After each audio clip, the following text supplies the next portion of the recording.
Hi, and welcome to the Now Spinning Magazine podcast with me, Phil Aston. And on this episode, I'm absolutely delighted to have with me Zach Allen and Harrison Marcello. Is that the right way of pronouncing your surname, Mark? Hello, Marcello. I'm kind of easy on it. Usually the soft C, though. Soft C. Okay. From rock band Tempt, based in New York City. And your debut album comes out on August the 25th on Better Noise Music. And the band is Zach, Harrison on lead guitar, Christopher Gooden on bass, and Nicholas Burrows on drums. Now, welcome to the Now Spinning Magazine podcast. It's absolutely wonderful to have you here. And before you say anything, I just have to say that I've been playing this new album, which isn't out yet, on a continuous loop. It's my kind of music is melodic rock, AOR, that kind of stuff, and this ticks all those boxes. However, one of the things I want to ask straight away is that when you were growing up, were you listening to Def Leppard a lot by any chance? Yeah, we were listening to all of that stuff. I mean, I've always been a huge Def Leppard fan. I'm really a Mutt Lange super fan. So anything he's done, from Shania Twain to AC/DC to Muse to Nickelback, I mean, anything he's done, I will listen to. I'm a huge fan of him and his production style. But yeah, I think both Zach and I grew up listening to, obviously the music of our time and like music we would hear from our peers growing up, but also through our parents and, both being musicians, me, the guitar player, and Zach, a vocalist. I mean, I think anyone who's seriously learning an instrument is always going to originally go back to the classics and the people that kind of invented the way those instruments are played. So you're always going to be going back to 60s, 70s, 80s, rock music and even pop music. But and so we've always just been listening to that stuff, but also everything as well. I mean, we're huge fans of stuff that comes out today and trying to incorporate like the sounds that we love about the timeless sounds we love about, classic rock music with more kind of modern production, songwriting sensibilities in music today, because we really want to we don't want to just recreate that kind of stuff, but we want to be moving the genre forward and not reinventing the wheel, but kind of like going to outer space, if you will. Yeah, because your debut album's coming out later this month, but you've been together for how long? Is it about five plus years? Yeah, 2017 was when we finalized the lineup with Nick and Chris. Yeah, and with COVID years, that's really only like 2 years. Yeah, we're gonna subtract 3 years. COVID, right? Doesn't count. So Zach, I mean, who are your vocal influences? I have a lot of vocal influences. So I would say my number one would probably be Steven Tyler. Grew up loving Aerosmith. I love his lyricism. I love his style, his stage presence, just everything about him. He's just fun to watch on stage. Way very true.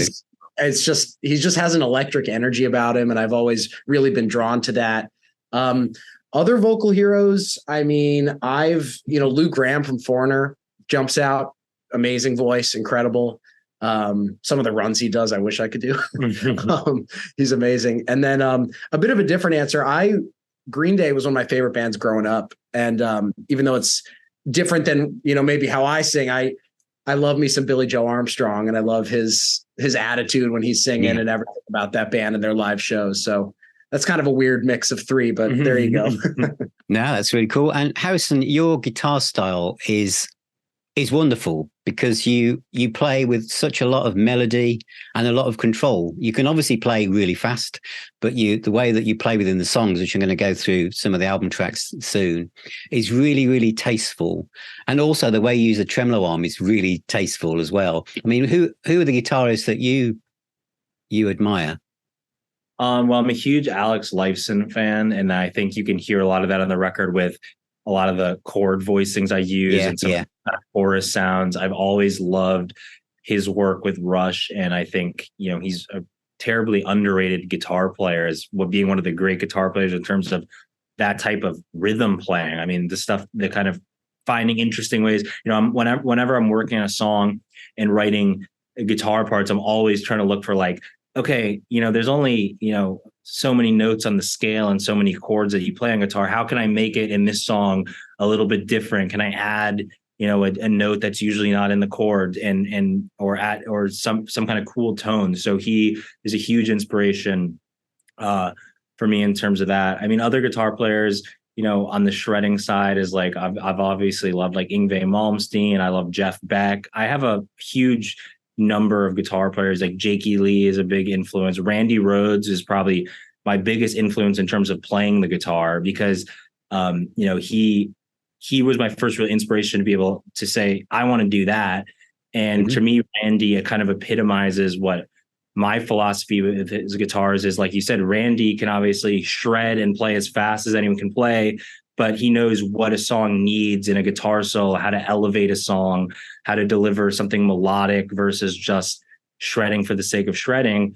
And even though I am a guitar player, I really think in the context of the band and as a songwriter in the band, I am a songwriter first. And I think that I'm not going to do something on the guitar that doesn't contribute to the song, whether that's a melody or a vibe, or having the solo be something that brings the song into a new place, or maybe a song does call for just a shredding solo. But it's about how do you use the techniques and what you've built up on guitar to fit it into the song, that where the guitar works and it makes sense and it meshes fully with the song. And I think those players kind of epitomize that. So I think you do that so well, and the way that you play comes across as like the song has another voice within it, rather than a guitar solo layered on top of the song that someone's just come in and done like a drive-by solo. Your solos sound really part of the construct of the song. So absolutely fantastic.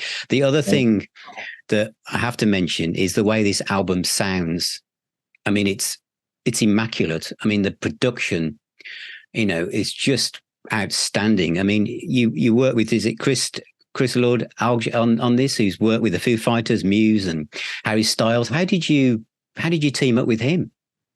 This is an interesting story. It's a long story. I mean, so it started because Malcolm Dome. Really, all started with Malcolm Dome, who we love, and we miss very much. Yes, and he was always a champion of the band. He found us early on through YouTube and stuff like that, and he was familiar with our first record we did, Runaway, because Derek Oliver's Rock Candy, put out Runaway, and obviously Derek and Malcolm knew each other. So that's how Malcolm we kind of first got on his radar, and we had a very kind of he was a mentor to us, and we would kind of email him, ask him questions about the business and certain things as we were really kind of getting off the ground in 2017 and kind of starting the band proper and saying, okay, we're going to commit to this. We want to start, doing this.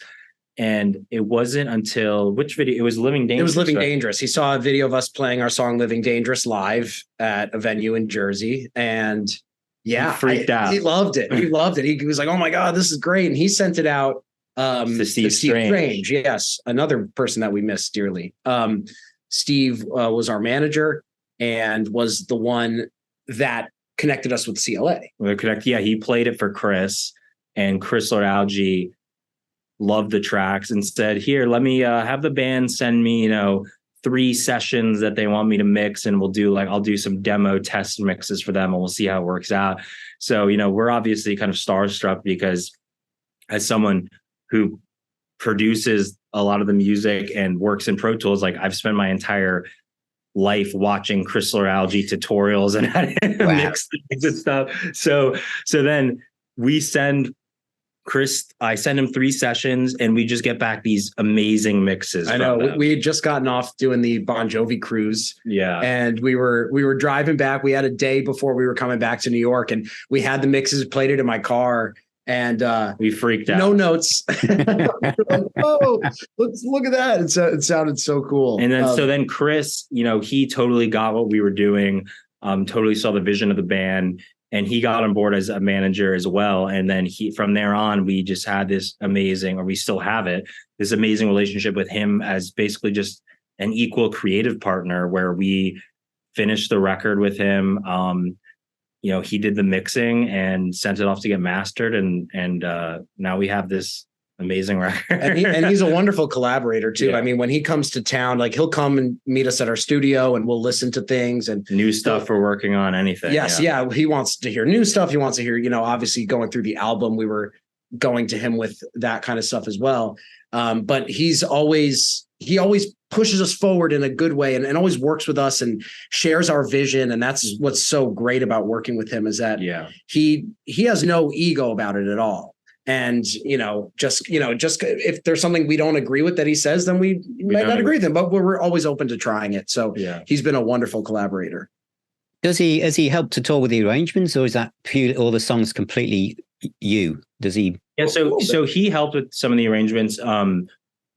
He was really, my biggest fault as a producer is I can sometimes lay it on a bit too thick and want to add as much stuff as possible. And he would be kind of like the voice of reason, saying, okay, we don't need like 10 guitar tracks on this chorus. We might let's just try these 4. Or, there's a few tracks like Addicted to Touch, which he, had the idea for the intro solo on it. Originally, there wasn't the intro guitar solo, and certain vocal harmonies and melodies. He said, oh, it'd be great if Zach, did this harmony part here, if you had a backup here. So, and it was a total, like Zach said, it was a total collaborative relationship back and forth, where he really was almost like a fifth member of the band, equal creative partnership, where he was kind of giving us ideas. We would try them. Maybe it didn't work. I'd ask him, what if in the mix, you did this to the snare drum here, you put a filter sweep here. So it was really amazing actually how seamless the whole process was. And we were definitely a bit starstruck when we were first working too, but now we just view him as like one of our buddies, basically. Yeah. Wow. I mean, that's what you want from a producer, isn't it? Someone who's actually just part of the team, so it's exactly. Well, starting with the album, the opening track is Welcome Me In. And I think another part of your secret weapon of your armory is Christopher Gooden on bass. I mean, wow, what a player. What a great bass sound throughout the whole album. But there's certain moments in this album when he really is like center of stage, isn't he? And that's that opening song, how you think it's going to be, with those great riffs and crunching chords, and then that bass line comes in, which is kind of like, love that one too. Whenever we play that one live, everyone gets excited to see Chris. And it's funny, I don't think I've ever heard Chris being called Christopher, so I'm sure he'll love that. His parents will probably love that. But he adds a lot. He's a really dynamic player. He has way more pedals than you do. You don't even use pedals. Entire pedal board. Chris has a bigger pedal board than I do, which is really bad.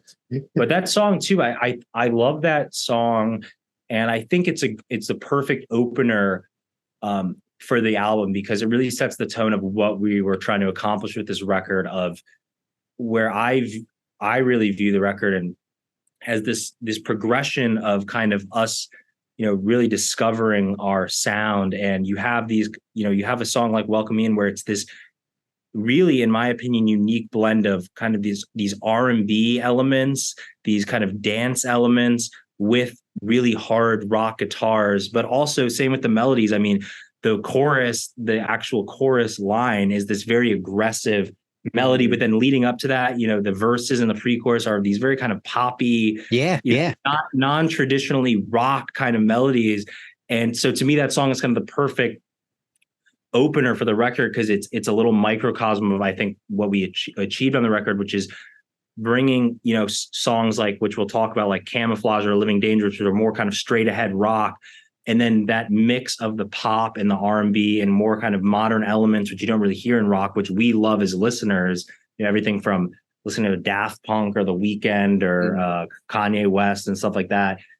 But how do we bring that into a rock element? And I think that first track, Welcome Me In, is kind of, it's almost like a little, it's a amuse bouche. It's a little kind of summary of what's to come on the record. Yeah, but you've also got that bit. I think it's about 3 minutes in when it kind of drops back. It just drops back, and I think what I like about it is that there's so many things, especially the whole album, but you do things I'm not expecting. Obviously, from someone who's older and listened to rock music since the early 70s, my brain automatically is always filtering things. That's from there. That's from that. It's going to do this next. The middle eight will go to that chord. There'll be a key change here.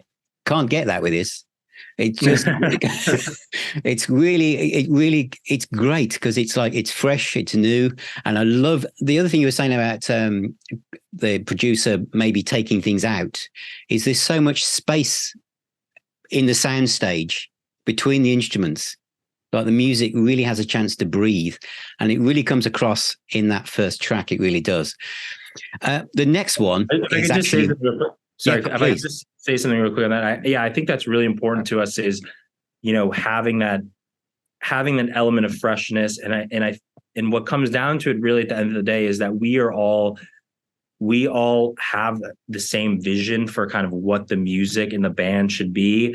And so for us, we're really focused on just writing music that we want to hear and what's true to ourselves. And that's just, like I said, this confluence of influences we have from, everything from the 70s rock to stuff that's came out a week ago today.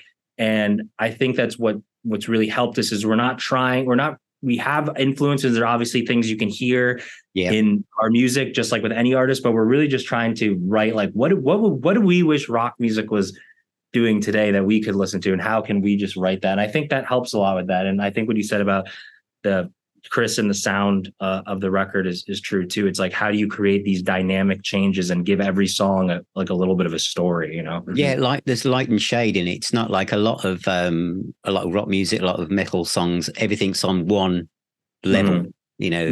One guitar comes in over here at that level, another one comes in on the same level. The vocalist is going to be here. Your stuff is kind of very refreshing. And the next track is one of my favorites. Which is Living Dangerous, which also features Dorothy on when she comes in on the second verse. How did you get involved with her? Because I as an artist, I think she's fantastic as well. She is great. We that was a suggestion from our label. They said we should do a feature on a song, and I think we were a little hesitant at first, if we're being completely honest, just because songs are very personal. When you write something, it feels like it's your child, right? So it's your baby. So exactly. So for us, and we knew Dorothy was a good singer. Yeah, we knew. Yeah, I was going to say we've never had a feat before, so the whole process was kind of new to us. And we were like, is this person going to come on and ruin our perfect song? Yeah, kind of that vibe. Yes. But yeah, she nailed it. I mean, if you listen to it, she really elevates it and added some really cool parts. And it's high harmonies and stuff. My little story that I've told is that when we got the mix back from CLA and we were listening to it, when the second verse started, I didn't realize she had started singing. I thought it was still me, honestly. And that's a compliment to her and matching the vibe of the song and really getting it. And that was a lot of fun to work on.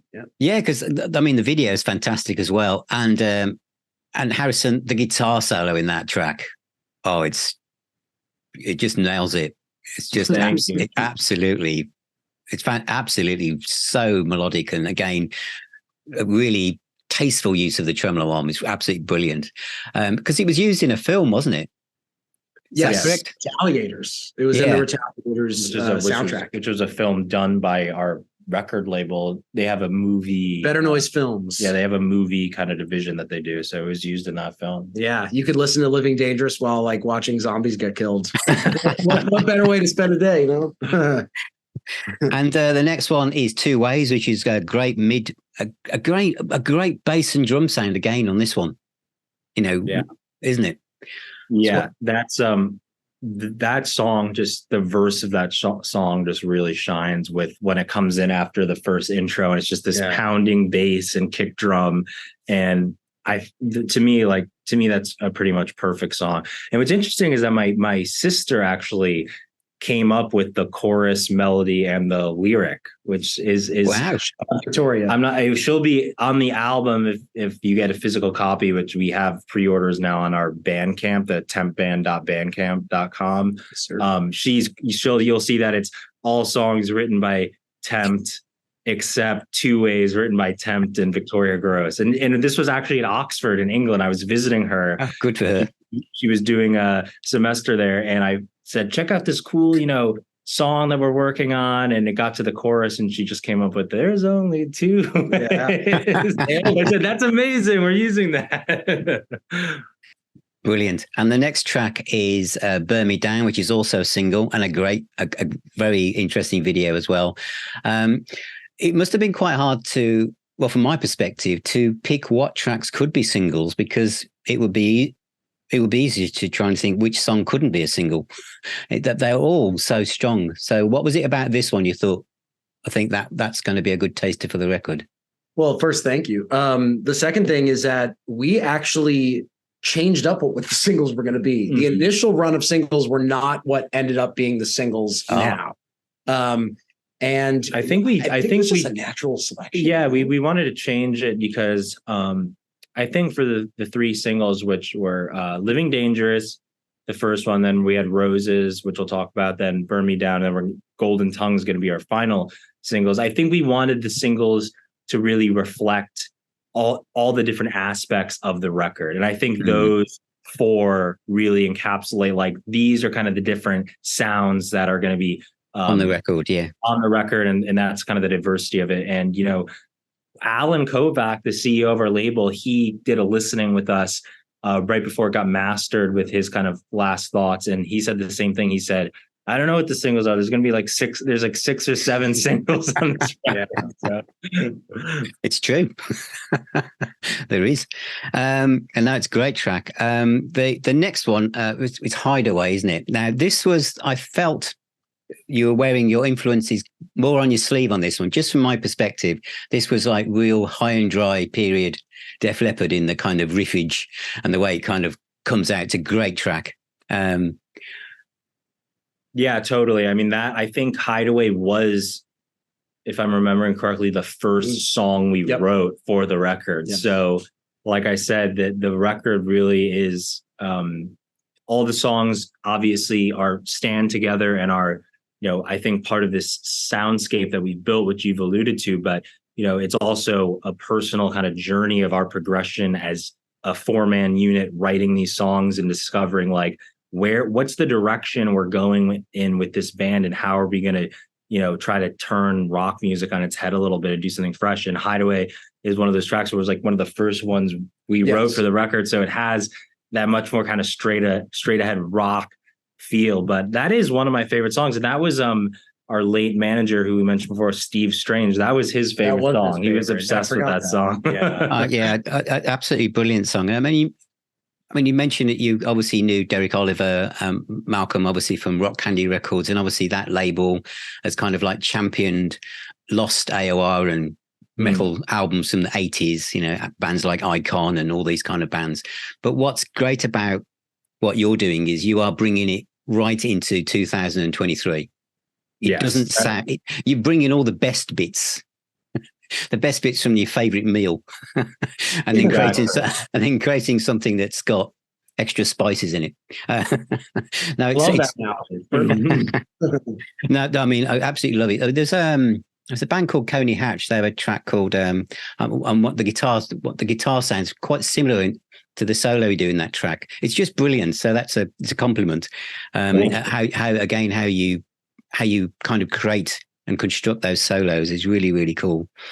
The next one is Camouflage, which has got fantastic backing vocals. And in fact, the vocals throughout this album and the way you arrange all the kind of like chant vocals and stuff, is that done jointly or Zach, is that a lot of your vision? It's a mix. I would say most of the chant vocals are not just me. It's all the backgrounds are at least 3 of us, if not all 4 of us, doing those. Some of the line harmonies are just me, but even some of those we kind of sing falsetto together.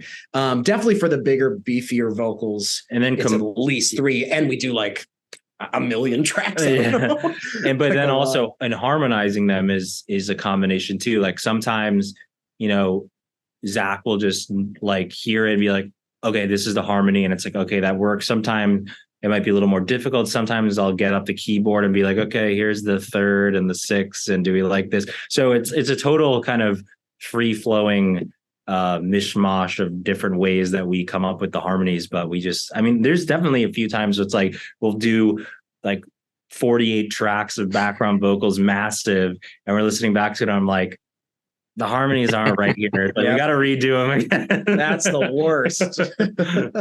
Oh no. Yeah. I mean, the other thing that comes across as we go through the album is that just how positive it is. I mean, I know, some of the songs you're talking about emotion, relationships and stuff, but musically, it's such a positive, life affirming album. We live in kind of quite dark times at the moment. And this, it's a bit like the Swedish band Heat. It's like one track after the other. It's just punch the air, throw your head back and shout rock music. That's really, I can imagine people waving flags at a festival and just going for it. Glastonbury, huh? Yeah. I totally agree with that. I think, one thing that we're all fans of in music is escapism. And we're all very kind of positive people. And I think that we want to, with our music, we're trying to create something larger than life, create a different kind of world, something that people can escape into that is positive, that is fun.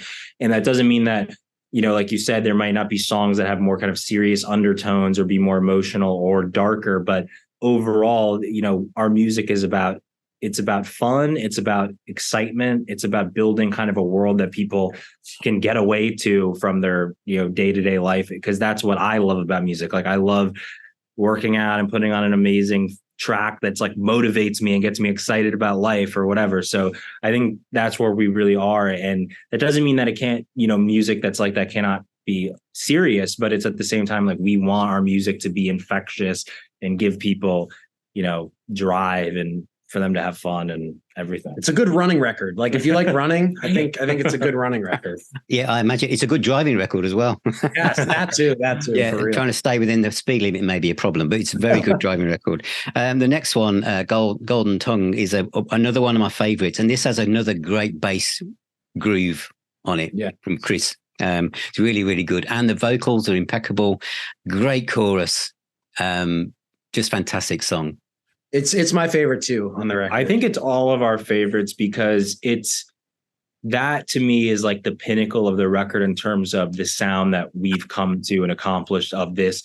It's heavy, but it's also super poppy. Like the verse melodies are very, like R&B pop, something you could even hear like on anything coming out now that's not a rock track, but then it comes to the chorus and you get that heavy guitar. It's got that breakdown at the end. It's got a great solo. So to me, this song is just the perfect song that sums up kind of who we are and what we're trying to do as a band. And we just did a video for this that will be coming out on the 25th with the album release.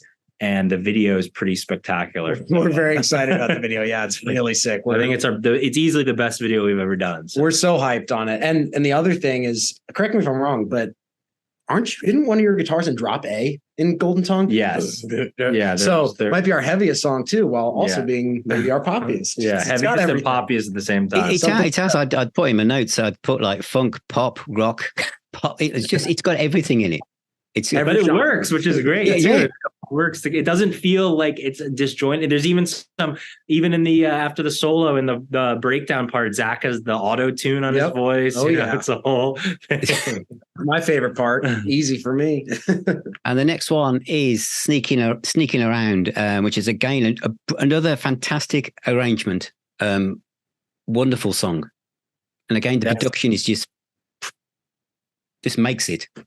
That's one of my favorites as well. And I think out of all of my guitar solos, that's my favorite one, is that one. I love the guitar solo section on it, the little turnaround it does, the way it builds out into them. Yeah. I think that's my favorite guitar solo. I can listen to that song. Some of the songs I've gotten a bit sick of now after listening to our record like 500 times, but that one I can still listen to on repeat every day. And it was one of the last songs we wrote for that record. I think that, or maybe didn't know that or Addicted to Touch were the last. Exactly. Was one of the last songs we wrote. Yeah. When you do your solos, Harrison, are they kind of pre-thought out? Is there an improvisational aspect to any of it, or is it you construct it and you literally play to what you're going to it kind of depends. A lot of it starts off as improv. I kind of figure out what the solo section is going to be, whether it's just going to be maybe a verse or a chorus, chords, or maybe like in Sneaking Around, it's a totally new part that the solo sits over. And then I'll maybe do, a bunch of different takes of me kind of noodling around, figuring out what works, where I can maybe add a melody in, and then it's almost like then reconstructing it from there. Sometimes though, I'll be more deliberate, so like on a song like Living Dangerous, I knew right away, I was like, I got to have the chorus melody in the solo, and the solo starts with the da na na na na na na na, so so it's a little bit of both. But I think at the end of the day, even if it's a solo where I get my ideas from improvising, I then try to kind of break it all down. Okay, what did I come up with here? What did I like? And then how do I reconstruct this into something that's coherent and works with the song? So it's kind of a little bit of both it being chaos, but also order. Yeah. Well, and I mean, Chris's bass lines, because they're a key part of the sound. I mean, because some rock music, the bass player is kind of held back. They play root bass, so it's part of the soundscape, but it's just hidden amongst all the different frequencies. Obviously, Chris is playing. He's right. You can pick him out. You can pick all the instruments out and everything. So who his influence is. Interestingly, that'd be good to know. Chris? Oh my goodness. I don't even really know, because he listens to he obviously likes a lot of the same music we do and the bigger artists we do of today and of past, but he is the biggest music head in the band by far. He will just come to the studio and rehearsing and be like, have you ever heard of X, Y, and Z, whatever band? And it's like the most obscure, like math rock, like this weird underground genres that like you didn't even know existed, and he'll be like, oh, listen to this track, and we're like, wow, this is the weirdest music we've ever heard. But he's really into he has just his influences, I think, are probably more expansive than they're very wide ranging. It's funny, like if you bring a band that you like to him, he will tell you the band that band is influenced by. Like it's that type of if you like this, listen to this. He's a big hip hop head. I know he'd be upset if we didn't say he's a big Queens of the Stone Age fan. Yeah. Loves Mikey Shoes. But yeah, he has so many influences. And I think going back to the bass, I love music with good bass. Like I love R&B music. I like dance music, all the stuff today, even in hip hop and rap. Like I love drums and bass, that a good bass line and drums that work together. So to me, like a song like Golden Tongue or Sneak In or Welcome Me In, where there's a chance to have that really driving bass, fat bass sound, big kick drum, that's just like a no-brainer for songs for me. And I love to have that. So I'm a huge fan of rock music that has that kind of R&B drum and bass groove with heavy guitars. That's just such a cool combination that I've always loved. I totally agree. The way he works with Nicholas on drums, each instrument is like a lead instrument in the band, but without sounding crowded. Sometimes with some albums you have to like play it through and just listen to the vocals or just listen to the guitar to try and isolate it in your head. But with this album, it's all there straight away. You can focus in on anything at any point. And I think that's what's so great about Chris's bass playing, is because you can hear it so easily, but it's not overpowering anything. And of course, your vocals, Zach, are just floating over the top of it, like butter. Yeah. They call me. I think too, if I could say something else on that, is I think a lot of that has to do with even though this record is, like you mentioned, kind of this immaculately produced and the way it's mixed and it sounds great, we at heart are a live band and we play together all the time. Even during COVID, when there was no touring or anything happening, we couldn't play shows. We were like, we still got to at least, like a few times a month, just get in the studio and play through our record and the set. So that, I think, translates into why we have this synergy of where everything can kind of work together, because we spend so much time playing through these songs live and like what works, what doesn't work, and so I think that's kind of the key to the sound of the record, is that at the end of the day, we really are kind of a live rock band.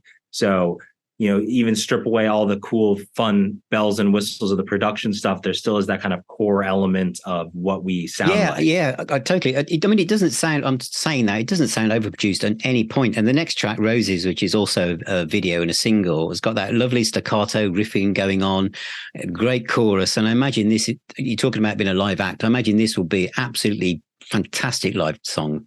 It's great. And the other thing is that because we've been finished with the record for a couple of years before actually releasing it, we have gotten the time and opportunity to essentially road test the songs and play the songs live for people. And you're right, Roses does go over really well because everyone loves a good chant. Like it's easy and it's fun and Roses does translate very well live. They all do, and that's been the best thing about being able to play it live is being able to see what works and what doesn't, because the most honest reaction you're going to get is from a crowd of people in front of you. And so, there have definitely been times where like, oh, maybe we'll tweak this in the studio after seeing how people react. Yeah, true. And the next one, Girl, another great bass song with a great bass sound and a wonderful melodic guitar work as well in this. In fact, this is another one of my favorites. And again, showing the pop sensibilities of your music as well, hidden amongst all the riffs and the chanting vocals. Yeah, that was a really fun song to write, and that's got a lot of cool parts to it. I always love listening to that one, and the little guitar riff in the pre-chorus. That's that very kind of like Lifeson meets Phil Collins type thing. And yeah, that solo is cool too because it's not it's similar to Golden Tongue in a way where there is this kind of very ethereal background where it's just the solo kind of floats on its own. There isn't even necessarily a rhythm guitar or drums behind it. So I love playing that solo live too. And then the last one, Addicted to Touch, which is which I think again, like the opening song, brings together all the different things that you're trying to do, all the different genres of music is all poured into it. So I think if anyone kind of listens to you and says, oh, I recognize that kind of, my subscriber base will have said, oh, that sounds like that sounds like this. But what they won't be able to tag on to is the fact that you're crossing over lots of different lines. I mean, I can imagine that, a lot of people just getting into rock music in whichever territory they're in, festivals and stuff, will like this. Yeah, and it's like the bass. I mean, there's a great little bass breakdown. In this one. There is. Shines us too. There is again. Yeah, he shines all the time. Yeah. It's a great song. Now that I remember that, I think was the last song we wrote for the record. Yes, I think it was Sneakin' was the second last, and Addicted to Touch was the final one where we wrote that, and then we said, I think we have enough songs now. I mean, as you say, you're very much a live band. So that's the album, and it's fantastic. And you've had some fantastic breaks in your young career already, haven't you? You've supported Iron Maiden, Bon Jovi. Yeah. I mean, these are wonderful step ups, aren't they, for a band just starting out? Was that through your contacts with your manager, Steve Strange or Derek Oliver? Steve definitely was the one that, so the tour that we did last year, we were in Europe. We started in the UK. We went to Germany and Luxembourg, France, Netherlands. We did Download. We, of course, did Belfast with Iron Maiden. Belsonic out there, which was really fun. That tour was supposed to actually be in 2020, but of course, everyone knows what happened. So It got pushed back. And that was an incredible, like speaking about the Iron Maiden show was amazing because it was almost like a mini festival. It was us, it was Shinedown, it was Airborne. And then it was Maiden. So it was like crazy. We rolled up like looking at all these trucks and we're like, oh my God, like, wow, this is crazy. Everyone warned us too about the Maiden crowd. They said, and we heard before we started the tour about it, and we heard from Shinedown, they said, don't be afraid. Like, don't get discouraged if they like turn their backs to you or if they boo you or whatever. And they actually loved us. Some of our best fans we have to this day are from the Maiden show. I know, they were very kind to us. We were going up there expecting beer to be thrown at us, and instead we got people clapping their hands and dancing. So it worked out well. I mean, I'm I'm of a certain vintage to remember seeing Def Leppard play at the Reading Festival in 1980, and lots of people threw things at them because people just thought, people thought they were like too. That's been happening a lot, hasn't it? You know, with these people throwing stuff at the artists. Yeah. I mean, that was going back to because people saw Def Leppard then as being like all these young upstarts, but they weren't. This young band playing this music, and of course, within 12 months, they just won everybody over. But I think if you're playing in front of Iron Maiden, everyone's going for it. Then it's going going well. That was a pretty good. They liked your solos. I think they liked your. I mean, you also do. You do a fantastic version of "We Will Rock You" as well by Queen. Oh yeah, which is a great video. Everybody, you should watch it. I mean, that kind of is like a recap of our tour last year. So it's a very fun video. There's a lot of funny little stories with "We Will Rock You." One was when we played at Download Fest, Zach stage dived for the first time and crowd surfed for the first time while we were playing that. And is that the bit that's captured on the video? Yes. That was his first time doing that, as well as we did. So we decided that we would we usually do like a cover or two maybe during a set. We've done that, and we decided for the European tour that we were going to close every show with "We Will Rock You" because that's kind of the perfect song to set with, and of course it went over great and everyone loved it. When we came back, we decided, okay, why don't we do this studio version of that song, and we'll do kind of a montage recap of the tour. And it turns out one of our fans who saw us when we did our warm-up show, we played our warm-up show in Camden, the Blackheart, at the Blackheart, before we started our tour. He saw us there. It turns out he is like best friends with Brian May, so he ended up sending it to Brian May. Brian May loved it. He shouted it out on his social media and stuff. Then we did a fun project. We had all these different guitar players, everyone from Phil X from Bon Jovi to I can't even Joel Hoekstra. I'm trying to remember now. Al Di Meola. Yeah. So Adam from the Struts. So we had everyone do like a little TikTok challenge where they were all doing their own version of the solo to our cover of "We Will Rock You," which was really fun. And the bonus thing is that we also partnered with the Save Me Trust, which is a charity that Brian May works with. And all the proceeds of the song were going to them, number one. And the second best thing is that a lot of people didn't realize that Queen did a fast version of "We Will Rock You." Yeah, they don't. So people thought it was our arrangement. We're like, thank you. Like, maybe we need to listen to a little more Queen, but thanks. I'll take that. Brilliant. And how do you, because in the modern age of the way the music industry has changed, staying in touch with your fans now is very, very different. I mean, how do you engage with your fans? I mean, is social media a key part of that strategy? Yes, it is. We're very active. It's that's kind of the game now, is you have to do the social media thing, and we do a lot in terms of keeping in contact with the fans. Over COVID, we discovered a lot of this while, obviously there's no live shows or things we could see anyone in person, where we were doing live streams. We were, doing like Q&A live streams. Interviewed people. We even set up the live room in our rehearsal studio with lights and smoke, and did a few like live performances that we streamed.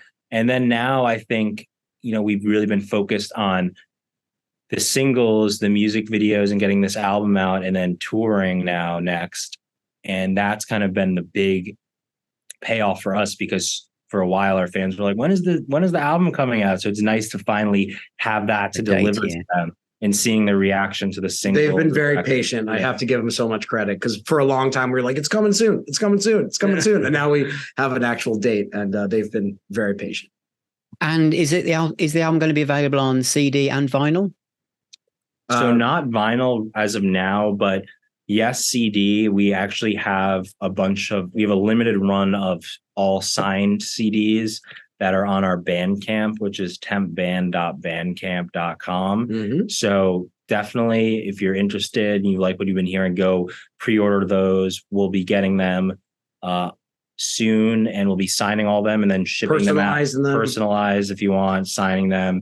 And that's the best way to get a physical copy right now. So I would encourage everyone to go to temptband.bandcamp.com. So you want people to all the streaming services, and it's a beautiful design. You're gonna want to hold it in your hands. Yeah. I know. Well, Nice Spinning Magazine is all about the physical product and the joy of holding music in your hand. So yes, everybody who watches this, you need to go and buy a copy. So you want people to buy from Bandcamp, not necessarily from your official website, because I know you've got a merch button there as well. Or I think the record right now is only available on temptband.bandcamp. Okay. Yes. Okay, well, I shall stick that in the description and across the bottom of this video as well. And obviously, when the album's out, playing live is going to be the next thing on the agenda. Have you got any tours lined up, any support slots, or are you still working on that? We do have tours lined up. We can't announce anything yet, but we will be playing as much as we possibly can once this record comes out. Yes. We're excited to get back to playing because we played a few shows in the New York area since the European tour, but doing that European tour was just so amazing, and we can't wait to get back touring again and being able to meet all our fans that we've never met in person before. And I know, showing the world our music. Fantastic. Well, no, it really is great to talk to you, both Zach and Harrison. Thank you so much for your time today. And the album, which is just, I guess, called Tempt, your solo album, your debut album, is highly recommended. And I mean, for me, it's already going to be, I imagine, in my top 20 albums of 2023. Yes. So I shall be after a physical copy. So I shall be off to Bandcamp after this. It's really, really good. So thank you very much, everybody, for watching. And remember to check out Tempt on the YouTube channel. There's some great videos of the band playing there. So you can check out the new singles. And the album is out on August the 25th from Better Noise Music. And as I've said, it's highly recommended. And thank you for watching. And don't forget to subscribe to Nice Spinning Magazine, the podcast, YouTube channel, and the website. And thanks, guys. And I should see you all, hopefully, later on, to come back and talk about how the album's going and how the tour's going as well. We'd love it. Yes, we love that. Thank you for having us. Thank you, man. No problem at all. A big thank you to my guests, Zach Allen and Harrison Marcello from the band Tempt. And their debut album, as I've just said, is out on August the 25th. And it's absolutely fantastic if you're a fan of Heat, Def Leppard, Queen, Bon Jovi. But that's unfairly maybe putting them back in the past, in the golden time of rock and roll, whatever, but their music is has got everything in it, from rock, pop, funk, metal. Absolutely great band. And every track on the album could be a single. Every track is positive, life affirming, punch the air and throw your head back and shout, wave a flag type of rock music. And it's great to see that rock music is alive and kicking. And I think for young fans, this is a great band to get behind and help support. The album, as I said, is out soon. Make sure you buy a copy from the Bandcamp site for the band, which is on the screen now or on the description. And thank you for watching. Please subscribe if you haven't already, and I shall see you on my next podcast.